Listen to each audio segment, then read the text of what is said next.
उदय होते सूर्य के युग में अवंती राज्य पर एक ऐसे राजा का शासन था जो अपनी धार्मिकता और धर्म के प्रति अपनी कठोर निष्ठा के लिए जाना जाता था।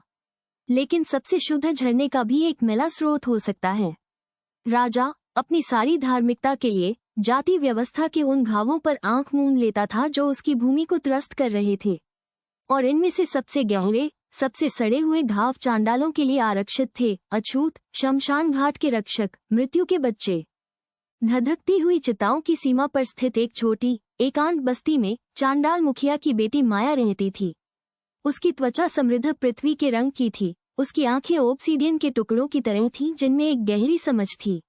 अन्य बच्चों के विपरीत जो अपने विरासत में मिले शर्म के बोझ से टूट गए थे, माया के पास एक ऐसी आत्मा थी जो किसी भी अंतिम संस्कार की आग से ज्यादा उज्ज्वल थी। उसे अपनी दादी द्वारा सुनाई गई कहानियों में सांत्वना मिली। अग्नि की कहानियां, जिसने सभी अशुद्धियों का भक्षण किया और राख से जीवन का निर्माण किया। एक भीषण गर्मी में एक घातक प्लेग अवंती में फैल गया। डर ने राज्य को जकड़ लिया। ब्राह्मणों ने मंत्रों का जाप किया, चिकित्सकों ने रोगियों का खून बहाया, लेकिन मृत्यु अथक भूख के साथ सड़कों पर घूमती रही। आखिरकार शाही ज्योतिषी ने प्राचीन ग्रंथों को पढ़ने में कई दिन बिताने के बाद अकल्पनीय घोषणा की, एकमात्र इलाज एक अनुष्ठानिक बलिदान था। एक पूर्ण निर्दोष युवती को क्रोधित देवताओं को शांत करने के लिए खुद को बलिदान करना होगा। लेकिन ऐसी पूर्णता कहाँ मिलेगी? रानी, जो बांझ थी और अपनी संतानों को बीमारी में खोने से दुखी थी, उसने किसी और को बलिदान करने के विचार से ही डर गई। राजा अपने राज्य को बचाने के लिए बेताब, उसने खोज का आदेश दिया।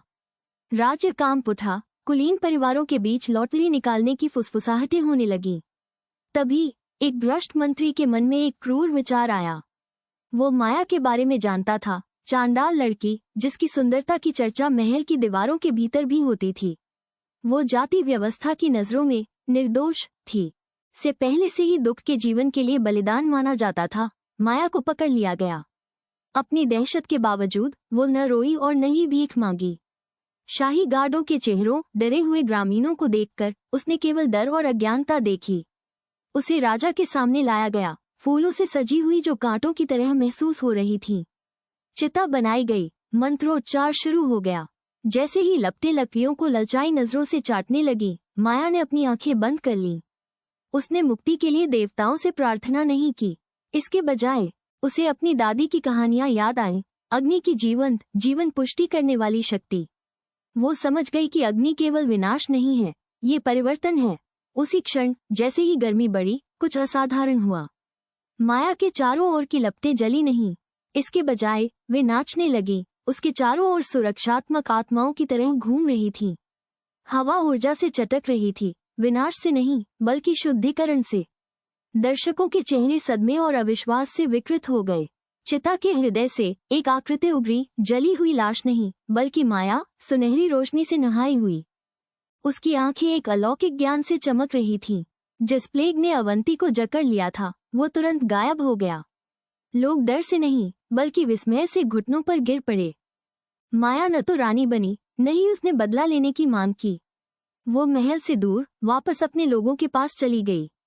उसने उन्हें निष्क्रिय रूप से अपने भाग्य को स्वीकार न करने के लिए सिखाया, बल्कि अपनी लचीलापन में ताकत खोजने के लिए, ज्ञान का पोषण करने के लिए और यह याद रखने के लिए कि निराशा की राख से भी जीवन खिल सकता है। चिताभूमि की बेटी माया की कहानी एक किंवदंती बन गई।